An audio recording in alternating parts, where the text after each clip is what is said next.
River Bushcraft. Today I'd like to recreate a two-bladed bucksaw that I saw on the side of a barn.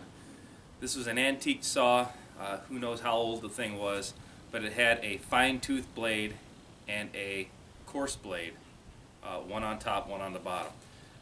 The shape of it was very similar to a regular bucksaw. This was not a takedown model. This actually had like L brackets holding the thing into place. I took some pictures of it. It's been a couple years ago since I actually saw the thing, but it's something I've been meaning to do for a while. So I'm going to take that basic concept, upgrade it a little bit, and then we'll see how it works. For the blades I'm going to be using today, this is a 21-inch Bucksaw 23 tooth blade. This has coarse teeth with a raker. This is the standard saw blade that you're going to see in most pruning saws that people have. For the second blade, this is a 24-inch fine tooth blade. So this is a 51 tooth blade. This is what I generally go to. I generally replace the raker tooth and I go with the fine dry wood. So this would be a wet wood saw blade, this would be a dry wood saw blade. But you notice I've got 3 inches difference on them. So I have, this is going to allow me to put tension on the saw. So I'm just using yellow pine. This is what I had. I plan on being able to cut an 8-inch log. So I cut them at 18 inches. So that'll give me plenty of throw plus still room in the middle. I went 1.25 inches. I just measured a sledgehammer handle that I had laying around, and that seems like a pretty comfortable width. So first thing I'm going to do is I'm going to find dead center.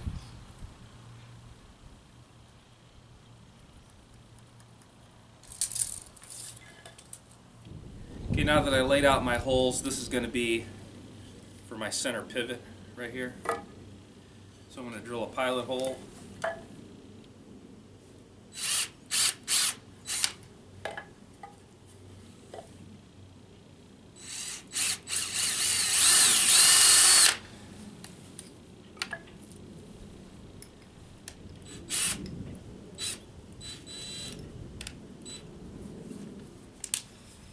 Now I've marked about a 1/2 inch on a piece of tape here so I know my depth.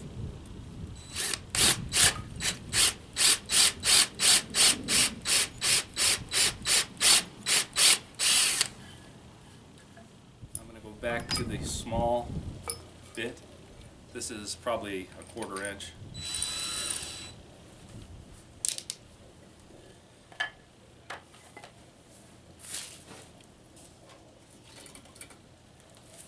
Now I'm going to drill my through holes in my uprights. So again, keeping in mind what's going to happen here. This is going to be where I carve a dovetail in. So I need to make my holes on this face because the saw blade is going to fit in this way.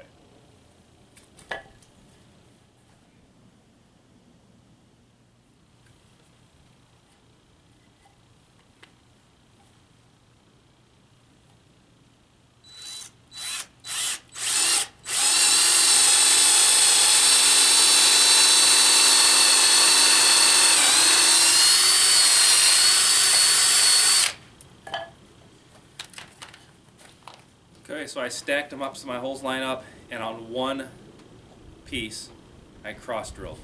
Okay, on one side. On the other side, I'm only going to cross drill one hole.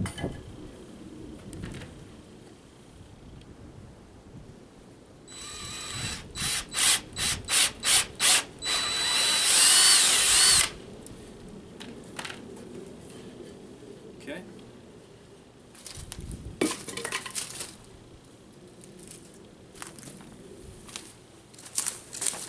Okay, so here's my 2 uprights. You can see I've got 2 holes. This is my dowel pin side. Okay, this is my other upright. I've got 1 hole cross. This is my dowel pin side. Now on the dowel pin side, I'm going to drill another 1/4 inch hole this way. Okay, so if I was doing a standard bucksaw, I would have my hole in like this. because this is a 2-blade saw. I'm going to come in from the face of it.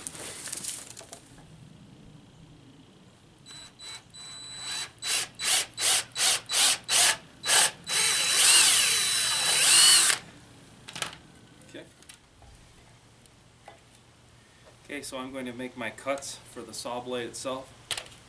So this is the one where I am on the dowel side and I've got a cross hole. I'm only going to make my slice on the cross hole side.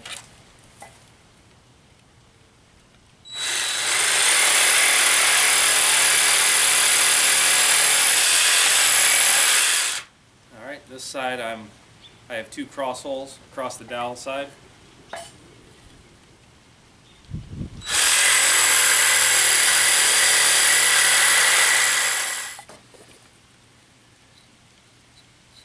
So now I've got my hole, and that's gonna let me get the saw blade in, and then I can pin that into place.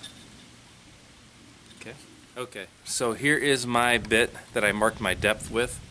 So I'm going to use that to mark the depth of the dowel I cut. Okay. So I'm going to hold that about like this, and that's going to be my depth. Now I'll transfer that to the other side. I'm going to make a rough cut around with a saw, and then probably take a knife to chip it out.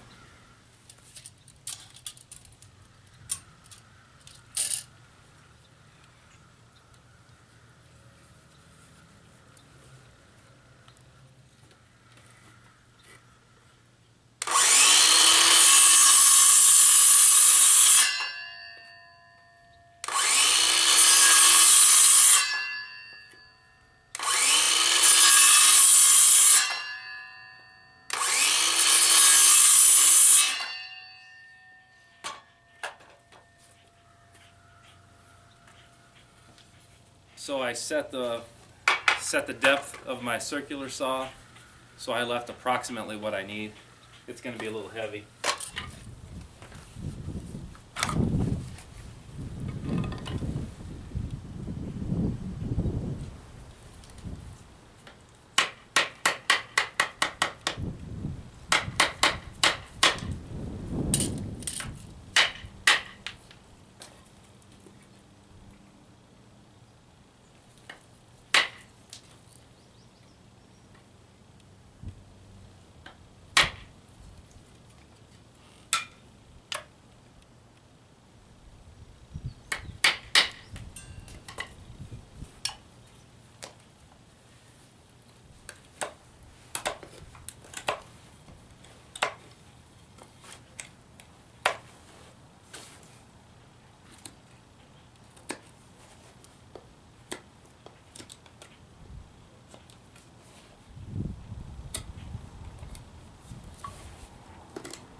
Okay, so I made a coarse cut around with the circular saw, set the depth, so I'm going to leave a tail.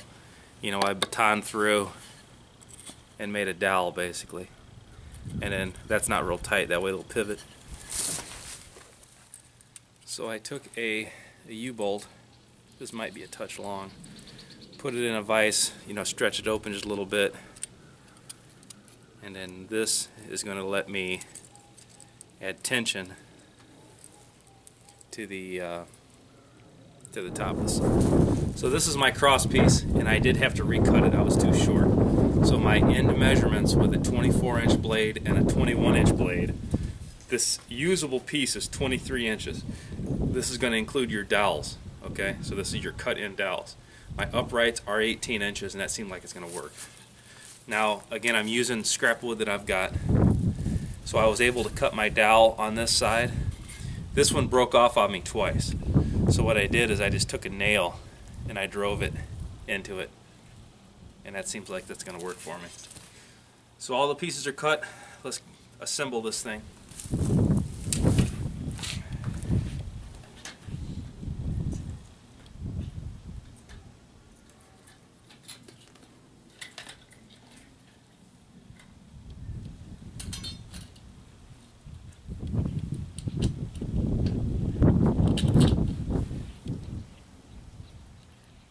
I'm using a flat washer on here on the end, and then a wing nut on top, which is going to let me tension it. And I was just guessing at the length of eye bolt that I needed.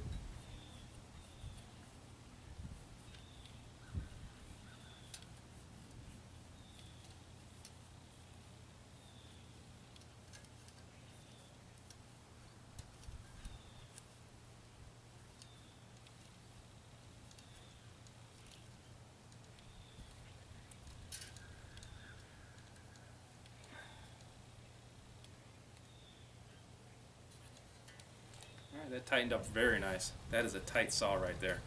That's way tighter than you're able to get, at least I'm able to get with a windlass. The normal takedown saw that I use is a pole and paddle, and that has a piece of all thread basically on top. It's actually an aluminum bar with threads on either end. It's not truly all the way threaded. But this is basically an upgrade version of what I saw. So I can do my cross cuts with the aggressive raker blade side, the wet wood saw. If I'm doing a finer cut, I can reverse it, and I can use my dry wood blade.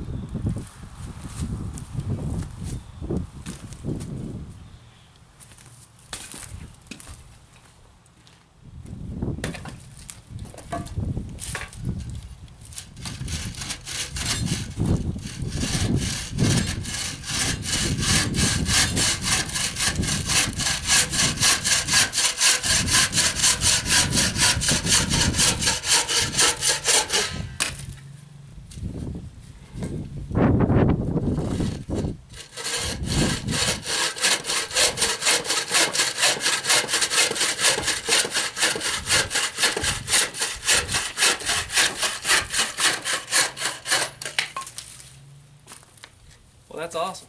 Well, this is something I saw. This was hanging on the side of a barn. I thought I could use that idea.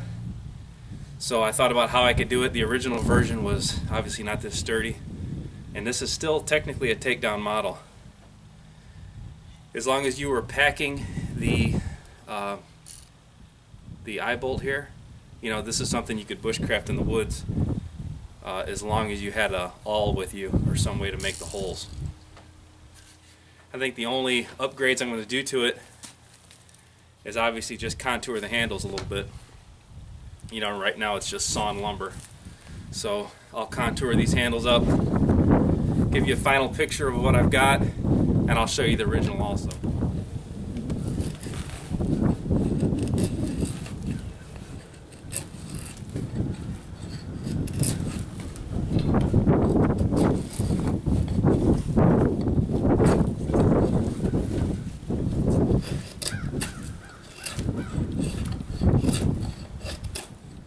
So here's a few quick things that I learned when I put this together. Initially I carved basically like a dowel on the end of this, and on this one the wood's a little funky here, so it kept breaking off on me. So I ended up using a nail, and the nail actually worked out great. I think it's more durable, it's definitely quicker, it's definitely easier. The only little issue is driving a nail on the end grain like this. You've got the tendency to split out, but I'll show you how to fix that. Standard size spike like I used for my pseudo dowel before. I'm going to show you how I'm going to modify that to keep the board from splitting out.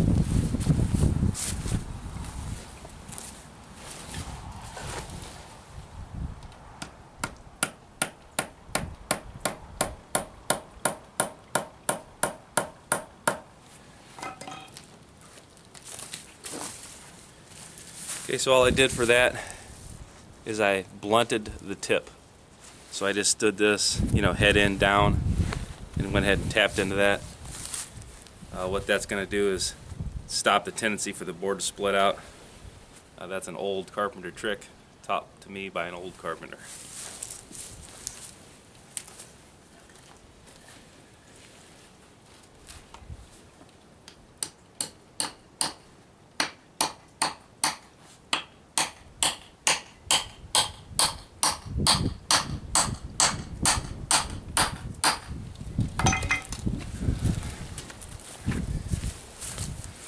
So here it is driven in, no splitting. And then this is a lot quicker than carving the dowels like I did, and it's stronger also. So in the future, if I have nails available to me, this is how I'm going to do this.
So here's the completed double bucksaw.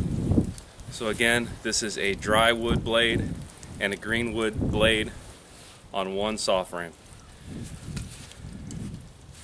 It's super tight, really happy with how it turned out. The practicality of it is really high. I'm really impressed with it so far. I see no disadvantage to it other than the inherent danger of having two exposed edges. That would be similar to be using a double bit axe. But especially for a long-term camp use or around a shop like this thing's got a lot of potential. So I will show up close pictures as well as photographs of the antique that I saw hanging on the side of a barn.